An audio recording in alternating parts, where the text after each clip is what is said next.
Hello students, कैसे हो बेटा आप सभी। आज हम क्लास 9 का साइंस का क्वेश्चन पेपर सोल्व करेंगे और बेटा आपको फाइनल एग्जाम में ऐसा ही क्वेश्चन पेपर देखने को मिलेगा। तो अच्छे से क्वेश्चन पेपर को सोल्व कीजिए और अगर कोई भी डाउट है किसी भी सब्जेक्ट में, किसी भी टॉपिक में, किसी भी क्वेश्चन में, तो कमेंट बॉक्स में कमेंट भी आप कर सकते हो। आप लोगों के साथ डेडिकेटेड वीडियो और पीडीएफ है वो शेयर कर दी जाएगी। तो चलिए क्वेश्चन पेपर को स्टार्ट करते हैं। इससे पहले बेटा अगर आप चैनल पे पहली बार आए हो तो चैनल को सब्सक्राइब जरूर कीजिए। पहले भी जो इम्पोर्टेंट स्टडी मटेरियल है क्लास 9 का वो आप लोगों के साथ शेयर किया गया है। मैथ का जो पेपर है ऑलरेडी आप लोगों के साथ शेयर कर दिया गया है और आगे भी और भी जो इम्पोर्टेंट क्वेश्चन पेपर हैं वो आप लोगों के साथ शेयर किए जाएंगे। तो चैनल को सब्सक्राइब कर दीजिए और अपने दोस्तों के साथ भी शेयर कर दीजिए। और बेटा अगर आप इस चैनल पे जो भी स्टडी मटेरियल शेयर किया जा रहा है सिर्फ आप उतना करके जाते हो तो I am damn sure you can score 80 out of 80। Because जो स्टडी मटेरियल बेटा मैं आप लोगों के साथ शेयर कर रही हूँ एक भी क्वेश्चन आपको उससे बाहर देखने को नहीं मिलेगा। आपका कंप्लीट क्वेश्चन पेपर इसी स्टडी मटेरियल से आएगा जो मैं आप लोगों के साथ शेयर कर रही हूँ, चाहे वो पीडीएफ की फॉर्म में हो चाहे वो वीडियो की फॉर्म में हो। तो फटाफट से टेलीग्राम और व्हाट्सएप ग्रुप को भी ज्वाइन कर लीजिए ताकि आपको इम्पोर्टेंट जो स्टडी मटेरियल है वो टाइम से मिल सके। दोनों का जो लिंक है इसी वीडियो के नीचे फर्स्ट पिन किए हुए कमेंट में देखने को मिलेगा। जैसे हमारा फर्स्ट क्वेश्चन है बेटा, जो ऊर्जा गुरुत्वाकर्षण के विरुद्ध होती है उसनू डैश किया जाता है। तो बेटा इसे हम बोलते हैं पोटेंशियल ऊर्जा, पोटेंशियल एनर्जी। नेक्स्ट है आपका मिथेनॉल में जो साउंड की जो स्पीड है वो कितनी होगी जब मिथेनॉल का जो टेम्परेचर है 25 डिग्री सेल्सियस होगा। तो बेटा इसका राइट आंसर होगा ऑप्शन नंबर बी। नेक्स्ट है इन्हां विच केड़ा जानवर परासरण ध्वनियाँ पैदा कर सकता है। तो बेटा परासरण ध्वनियों को हम इंग्लिश में बोलते हैं अल्ट्रासोनिक वेव्स। और अल्ट्रासोनिक वेव्स वो होती है बेटा जो 20,000 हर्ट्ज से ज़्यादा होती है। 20,000 हर्ट्ज से जो ज़्यादा की साउंड होती है जो कि ह्यूमन माइंड नहीं सुन सकता उसे बोलते हैं हम अल्ट्रासोनिक वेव्स। और ये बेटा ये डॉल्फिन क्रिएट करती है और इन्हीं की हेल्प से जो डॉल्फिन है वो अपना फूड भी बनाती है, एक दूसरे के साथ कम्युनिकेट करती है और साथ में ही बेटा जो अपना शिकार है उसे भी ढूंढती है due to ultrasonic waves. Question number 4 है मीट में कितना प्रतिशत प्रोटीन होता है। तो बेटा मीट में नॉर्मली 20 से लेकर 25 यानी 20 से 25% जो होता है प्रोटीन होता है। तो यहाँ पे ऑप्शन नंबर बी आपका सही आंसर होगा। क्वेश्चन नंबर 5 है जो पोल्ट्री फीड में जो प्रोडक्ट होते हैं उनमें से कौन सा विटामिन सबसे ज़्यादा होता है। पोल्ट्री जो फीड मतलब बेटा जो भी जैसे एग है, चिकन है, इन सब में कौन सा जो विटामिन है वो सबसे ज़्यादा होता है। तो इसमें बेटा ऑप्शन ए भी ठीक है, विटामिन ए भी होता है और के भी होता है। तो ऑप्शन सी होगा आंसर इसका, ये दोनों। क्वेश्चन नंबर 6 है रदरफोर्ड ने जो अपना अल्फा जो पार्टिकल्स का एक्सपेरिमेंट किया था उसमें उसने किसकी खोज की। बेटा रदरफोर्ड ने क्या था, एक एक्सपेरिमेंट किया था जिसमें उसने क्या किया था, एल्यूमिनियम की एक फॉइल के ऊपर बम्बार्डिंग की थी। काफ़ी ऐसे एलिमेंट्स थे जो कि स्ट्रेट फॉरवर्ड चले गए, कुछ इस तरह से डाइवर्ट भी हो गए। तो इससे उसे पता चला कि जो एल्यूमिनियम शीट मैंने ली है उसमें कहीं ना कहीं क्या है, जो प्रोटॉन्स है, इलेक्ट्रॉन्स है और एक न्यूक्लियस भी है। मतलब बेसिकली केंद्र की खोज की थी उसने परमाणु में, कि परमाणु में एक केंद्र भी होता है। वैसे भी आप बहुत इंपॉर्टेंट क्वेश्चन है, इसे याद रखिएगा। ये पूरा चैप्टर ही इंपॉर्टेंट है। इसके जो नोट्स है मैं आप लोगों के साथ व्हाट्सएप और टेलीग्राम ग्रुप में शेयर कर दूंगी। आप सभी स्टूडेंट जुड़ जाइए, लिंक इसी वीडियो के नीचे है, वहाँ से आप इसके नोट्स डाउनलोड करके पढ़ सकते हो। क्वेश्चन नंबर 7 है बेटा आपको इलेक्ट्रॉनिक कॉन्फ़िगरेशन बतानी है। इलेक्ट्रॉनिक कॉन्फ़िगरेशन कैसे, जैसे आपने स्कूल में पढ़ा होगा कि सबसे पहले तो एक न्यूक्लियस होता है, ठीक है, जिसमें कौन कौन से एलिमेंट होते हैं। इसमें होते हैं बेटा प्रोटॉन और न्यूट्रॉन। उसके बाद नेक्स्ट सेल्स होती है। बेटा जो फर्स्ट सेल्स होती है इसमें होती है 2, नेक्स्ट में होते हैं 8, ठीक है। तो यही आपको बताना था, इलेक्ट्रॉनिक कॉन्फ़िगरेशन बेसिकली आपको बतानी थी। यहाँ पे पर्टिकुलर आइटम का किसी का नाम नहीं दे रखा, ओनली कॉन्फ़िगरेशन ही पूछ रखी है। नेक्स्ट है इनमें से कौन सा प्लास्टिसाइड क्या होता है, बेरंग होता है। प्लास्टिसाइड बेटा सेल्स के अंदर होते हैं ये, ठीक है। सेल्स वाला चैप्टर पढ़ा है ना आप लोगों ने, उसमें है ये। सेल्स में बताना है आपको कौन सा ऐसा है जो कि बेरंग होता है, कलरलेस होता है। तो बेटा जो लिकोप्लास्टिसाइड होता है ये बिल्कुल बेरंग होता है, इसमें कोई कलर नहीं होता, बेसिकली ये वाइट कलर का होता है और ये हमारी बॉडी में एज एंटीबॉडी काम करता है, एंटी सेल होता है ये। नेक्स्ट है इन्हां विच केड़े जोड़क टिश्यू है। जोड़क टिश्यू बेटा जो कि जोड़ के रखते हैं हमारे टिश्यूज़ को, मसल्स को, बोन्स को, उनको बोलते हैं हम जोड़क टिश्यू। अब देखो बेटा जो लिगामेंट है ये भी जोड़ा टिश्यू है, टिंडल भी है और खून भी है। तो राइट आंसर होगा ऑप्शन नंबर डी। अब मुझे आप सभी बच्चों से मेरा एक क्वेश्चन है, सभी का होमवर्क है, अच्छे से एक बार बुक में चेक कीजिए और मुझे आंसर कमेंट बॉक्स में कमेंट करके ये बताइए कि लिगामेंट और टेंडल में फ़र्क क्या है। सिर्फ एक डिफरेंस है बेटा, एक तो मसल्स को जोड़ता है और एक बोन्स को जोड़ता है, हड्डियों को जोड़ता है। आपको ये बताना है कि कौन सा तो हड्डियों को जोड़ता है और कौन सा मसल्स को जोड़ता है। देखते हैं कौन स्टूडेंट सबसे पहले इसका सही आंसर देता है। नेक्स्ट क्वेश्चन बेटा, बांस के जो रूट है वो सबसे ज़्यादा तेज़ी से बढ़ती है, क्या रीज़न है उसका? मतलब बेटा जो बांस का जो पेड़ होता है उसका तना बहुत जल्दी ग्रो करता है, उसका रीज़न क्या है? तो बेटा इसका जो मेन रीज़न है वो है लेटरल मेरिस्टेमिक, ठीक है, जो कि उसके तने में होता है। बांस का जो पेड़ होता है बेटा इसके जो तना होता है उसके अंदर ये हार्मोन होता है। नेक्स्ट है, किसी वस्तु की पहली ते अंतिम स्थिति दे विचकार दी मापी गई छोटी ते छोटी दूरी। अब मैं आपको थोड़ा बेटा इसे अच्छे से एक्सप्लेन करती हूँ। देखो फिजिक्स है, ये अच्छे से समझोगे तो समझ आएगा, अदरवाइज तो फिजिक्स सबके ऊपर से जाती है। देखो क्या करना है, जैसे ये कोई चीज़ है, यहाँ से स्टार्ट हुई है, वो पहले यहाँ गई, फिर यहाँ गई, फिर यहाँ पे आ चुकी है लास्ट में। इसमें कहा है कि ये जो ए पॉइंट है और बी पॉइंट है, इन दोनों के बीच में सबसे छोटी दूरी कौन सी होगी बेटा? ये वाली होगी ना, सबसे डायरेक्टली। तो ये जो है ये इसे हम क्या बोलते हैं कि ए से कोई वस्तु बी पे चली गई है, तो ये जो डिस्टेंस कवर किया है इसे हम क्या बोलते हैं? इसे हम डिस्टेंस बोलते हैं, वेग बोलते हैं, क्या बोलते हैं? तो बेटा इसका डायरेक्टली आंसर होगा विस्थापन, कि एक्चुअल में कितना विस्थापन हुआ है, कितनी डिस्प्लेसमेंट हुई है। ओके, नेक्स्ट आगे क्वेश्चन देखते हैं।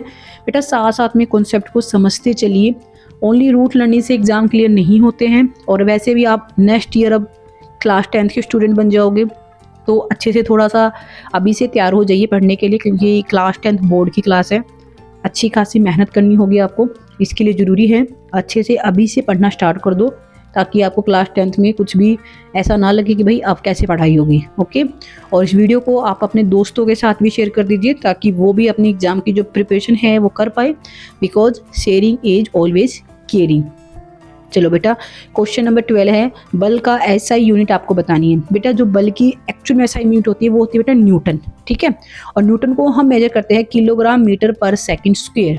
अब ये भी याद रखिएगा, एसआई यूनिट कुछ एक टॉपिक है जिनके एसआई यूनिट बहुत ज़्यादा इंपॉर्टेंट है। मैं एक चार्ट शेयर कर दूंगी आप लोगों के साथ ग्रुप में, वहाँ से आप सभी एसआई यूनिट याद कर लीजिएगा। सिर्फ एक कंप्लीट पेज है जिसके ऊपर आपको सभी इंपॉर्टेंट एसआई यूनिट है वो देखने को मिल जाएगी। ओके, नेक्स्ट क्वेश्चन है क्वेश्चन नंबर 13। आपको बताना है कि निम्न में से किसकी जड़ता जो है वो सबसे ज़्यादा होगी, मतलब सबसे ज़्यादा जो फोर्स को अपोज करेगी, ठीक है। बेटा ये जो पत्थर होते हैं डिफरेंट टाइप्स की, अगर आप उन्हें धक्का दोगे, ठीक है, तो आपको सबसे ज़्यादा टाइम लगेगा, ज़्यादा आपको फोर्स का यूज़ करना पड़ेगा। तो इनकी जो जड़ता है वो सबसे ज़्यादा होती है, यानी कि वो सबसे ज़्यादा फ्रैक्शन है वो करते हैं। नेक्स्ट है, गति के दूसरे नियम अनुसार किसी वस्तु के ऊपर लगाए गए बल की जो मात्रा है वस्तु के पुंज और प्रवेग दे डैश होती है। यानी कि अगर हम कोई भी वस्तु हमारी तरफ आ रही है उसके ऊपर हम जो फोर्स लगाएंगे वो आपको बताना है कि उस फोर्स पे जो उसका वेट है और जो उसकी वॉल्यूम है उससे किस तरीके से होती है, उल्टी होती है, बराबर होती है, किस तरीके।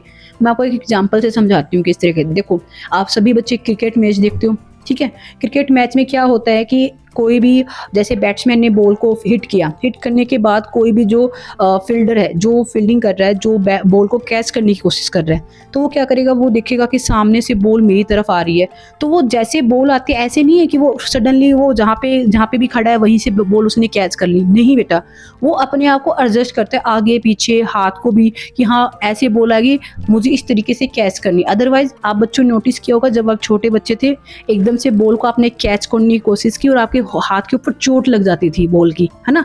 तो इस तरह से क्रिकेटर्स को नहीं लगती है, रीजन बीइंग क्योंकि वो अपने आप को एडजस्ट करते हैं, जितनी स्पीड से बॉल आ रही है उसी तरीके से एडजस्ट किया जाता है। तो यानी कि ये यहाँ पे क्या उल्ट अनुपाती है कि उसके अपोजिट आपको अपने आप को एडजस्ट करना होता है ताकि आपको चोट ना लगे।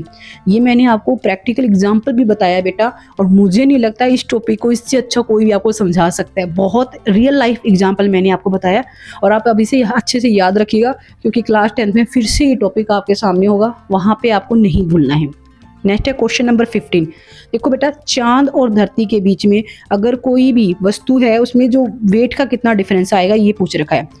अगर आपका बेटा यहाँ पे वजन है, मान लेते सपोज कर लेते हैं आप 60 किलो के हो, ठीक है, 60 केजी, वैसे तो हो नहीं, मुझे पता है आप सभी छोटे छोटे बच्चे हो, बट लेट्स सपोज कर लेते हैं योर वेट इज 60 केजी।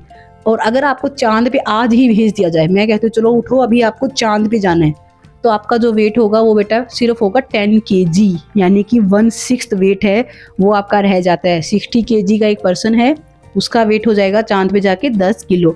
अब आप मुझे अपने अपने वेट को बताइए कि आपका वेट एक्चुअल में कितना और मास पे कितना हो जाएगा, कमेंट करके मुझे बताइए। सभी बच्चों के लिए होमवर्क है ये कि जो भी आपका वेट है आप उसे 1/6 से मल्टीप्लाई करके मुझे ये बताइए आपका जो वेट है चांद पे कितना हो जाएगा। नेक्स्ट बेटा दबाव की ऐसा यूनिट बतानी है, यानी प्रेशर की। देखो बेटा जो ऐसा यूनिट होती है प्रेशर की वो होती है पास्कल, ठीक है। पास्कल आपको ऑप्शन में कहीं नहीं गिवन। पास्कल के अलावा बेटा पास्कल को हम जब मेजर करते हैं, पास्कल को बेटा जब हम मेजर करते हैं तो हम उसे मेजर करते हैं न्यूटन में, ठीक है, तो यहाँ पे आएगा न्यूटन। नेक्स्ट है हेटा दिते विचो कीड़ा टिंडल प्रभाव नू दिखावेगा। ये आपका होमवर्क है, मुझे सभी बच्चे कमेंट करके बताइएगा। क्वेश्चन नंबर 17 आपका होमवर्क है, कमेंट करके बताइए मुझे फटाफट से इसका आंसर क्या होगा। चलिए हम क्वेश्चन नंबर 18 देखते हैं।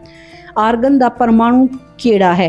देखो बेटा जो आर्गन है वो मोनो एटॉमिक है, ये याद कर लीजिए, आपको कोई बात नहीं, हो सकता है ज़्यादातर स्टूडेंट को पता ही ना हो, मोनोटॉमिक डायटॉमिक नहीं पता तो भी कोई दिक्कत नहीं है, एक परमाणु होता है इसके अंदर। नेक्स्ट है बेटा सोडियम विच संयोजक इलेक्ट्रॉन की संख्या बताइए। सोडियम में बेटा टोटल 8 इलेक्ट्रॉन्स होते हैं जो कि संयोजक होते हैं, यानी वेलोसिटी उसकी 8 होती है। नेक्स्ट है ये बेटा बेसिकली माइंड में होती है। माइंड में जैसे अभी आपको चोट लगी है, एकदम से आपको कोई चीज़ गर्म लगी तो आपके माइंड में एकदम से इंफॉर्मेशन जाएगी कि हाथ हटा लो, गर्म चीज़ है, तो ये एक इंफॉर्मेशन प्रोसेस होती है, इसी को बोलते हैं हम, ठीक है, इम्पल्स बोलते हैं हम इसे। नेक्स्ट बेटा आपको फिलिंग द ब्लैंक्स फिल करने हैं। इसमें है कि जो स्टोमेटा होता है उसके आसपास दो जो गुर्दे के शेप के दो बने होते हैं, जो शेप बनी होती है उन्हें क्या बोलते हैं। देखो बेटा इस तरीके से होती है, जैसे एक इस तरह से शेप होती है और एक इस तरह की शेप होती है, ठीक है, ये स्टोमेटा यहाँ पे। तो इनको क्या बोलते हैं, इसे बोलते हैं हम गार्ड सेल। क्या बोलेंगे हम इसे, गार्ड सेल, ठीक है। आगे है रगड़ बल हमेशा गति द डैश करता है। ये हमेशा बेटा इसका विरोध करता है, इसके अपोजिट होता है। जिस तरफ आप फोर्स लगाओगे फ्रैक्शन क्या होगी, रगड़ क्या होगी, इसकी अपोजिट डायरेक्शन में होगी। क्वेश्चन नंबर 23 है किसी वस्तु द पुंज उस दी डैश द माप है। उसके बेटा क्या है, उसकी इनर्शिया का माप है, उसके स्टार्टिंग की स्थिति का माप है। आगे आपके सामने बेटा सही और गलत। सभी स्टूडेंट मुझे पहले तो कमेंट करके बताइए, आपने ऑलमोस्ट कंप्लीट पेपर करने को हो, बस आपने एमसीक्यूज वगैरह सोल्व कर लिए। कमेंट करके बताइए कितने बच्चे हैं जिसे अभी तक कंप्लीट पेपर आता है। आप अपने जो स्कोर है वो साथ साथ में चेक कीजिए और पेपर एंड होने के बाद मुझे कमेंट करके सभी बच्चे बताएंगे कि आपने कितना स्कोर किया, आपके कितने क्वेश्चन राइट हैं। नेक्स्ट है क्वेश्चन नंबर 24 है किसी वस्तु ਦੇ ਕੋਲ मौजूद ऊर्जा ਨੂੰ ਉਸ ਤੇ कम ਕਰਨ ਦੀ ਸਮਰੱਥਾ ਦੇ रूप ਵਿੱਚ मापिया जाता है। ये बिल्कुल सही है बेटा, ये बिल्कुल राइट है। और है कि जो तरंग है उसके लिए हम वी का इस्तेमाल करते हैं, बेटा बिल्कुल सही है, ये वी सिंबल का हम यूज करते हैं। आगे है बेटा आपको इनमें से ये क्वेश्चन के आंसर है, पार्ट सेकंड नेक्स्ट स्टार्ट होता है हमारा। और ये बेटा आप एक बार खुद ट्राई कीजिए, ठीक है। जैसे यहाँ पे दे रखा है कि किसी वस्तु को आपको अलग करना है तो कौन कौन से मेथड को अप्लाई करोगे। जैसे पानी से तेल को अलग करना है तो निस्तारण विधि का इस्तेमाल करेंगे हम, ठीक है, निस्तारण विधि से अलग कर देंगे। फूल की बहुत सारी पत्तियाँ हैं, उसमें से किसी पर्टिकुलर फूल की पत्तियों को अलग करना है, छांट लेंगे ऑटोमेटिकली, कोई दिक्कत नहीं है, तो बहुत ईजी है। ये आपके सामने है आगे और भी क्वेश्चंस। सबसे पहले सभी स्टूडेंट एक बार खुद से इन क्वेश्चंस को ट्राई कीजिए। अगर आपको किसी भी क्वेश्चन में, किसी भी सब्जेक्ट में कोई भी परेशानी है, कोई सब्जेक्ट आपको समझ नहीं आ रहा, कोई टॉपिक समझ नहीं आ रहा, तो कमेंट बॉक्स में कमेंट कर दीजिए और ग्रुप में जरूर जुड़िए बेटा। बहुत सारा स्टडी मटेरियल है जो कि शेयर किया जा रहा है, जो इंपॉर्टेंट स्टडी मटेरियल है बेसिकली वो शेयर किया जा रहा है और आपको उससे बाहर पेपर नहीं देखने को मिलेगा। तो अच्छे से तैयारी कीजिए और ये जो पेपर है अच्छे से प्रिपेयर कीजिए। ये सोल्यूशन एक बार आप खुद से ट्राई कीजिए। बाकी इसका जो सोल्यूशन है मैं आप लोगों के साथ शेयर कर दूंगी ग्रुप में, वहाँ से आप चेक कर सकते हो। प्लस पहले आप लोग खुद से ट्राई कीजिए, ओके। और इसका मैं इंग्लिश में भी पेपर आप लोगों के साथ शेयर कर दूंगी। काफ़ी स्टूडेंट है इंग्लिश मीडियम के लिए बोलते हैं, कोई बात नहीं बेटा, इंग्लिश मीडियम पेपर भी आपको मिल जाएगा ग्रुप में, आप वहाँ से डाउनलोड कर सकते हो इसे। ये बेटा काफ़ी ईजी पेपर है और काफ़ी मतलब कह सकती हूँ आपकी बुक से ही है पूरा पेपर, कोई भी क्वेश्चन बाहर से नहीं आया है। जो भी बुक्स आप फॉलो कर रहे हो बस उनको पढ़ लीजिए। और इसके अलावा मैं कुछ और पीडीएफ वगैरह शेयर कर दूंगी जहाँ से क्वेश्चन आएंगे, कुछ इंपॉर्टेंट गैस पेपर वगैरह भी, वो भी आप अच्छे से स्टडी कर लीजिएगा।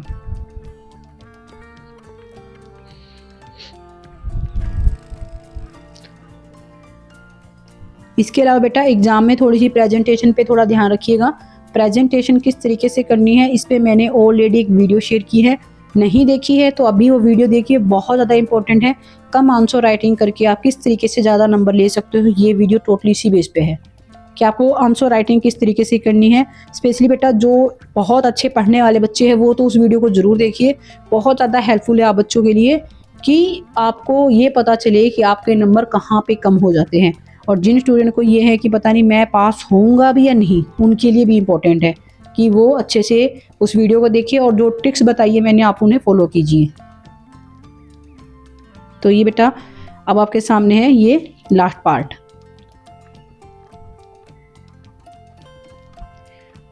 साइंस का पेपर आपका बेटा इससे बाहर नहीं जाएगा, डोंट वरी, अच्छे से कर लीजिएगा इस पेपर को। कोई भी स्टूडेंट इसे ये ना ले कि हम चलो इसमें से सिर्फ पास होने वाला कर लेते बाकी छोड़ देते हैं, नहीं बेटा, आप तो अभी 10th क्लास में हो जाओगे तो थोड़ी सी पढ़ने की आदत डाल दीजिए, क्योंकि मुझे पता है आप में से काफ़ी स्टूडेंट है जो पढ़ना नहीं चाहते, मतलब जिनको ज़्यादा इंटरेस्ट नहीं है। स्टिल बेटा मेरी एडवाइस है, पढ़ाई बहुत ज़रूरी है, थोड़ा सा ध्यान दीजिए स्टडी पे, टाइम पे फोकस कीजिए। किसी सब्जेक्ट में दिक्कत है तो कमेंट कर दीजिए। ओके बेटा, फिर मिलते हैं नेक्स्ट वीडियो में एक नए टॉपिक के साथ। आप सभी को all the best for your exam.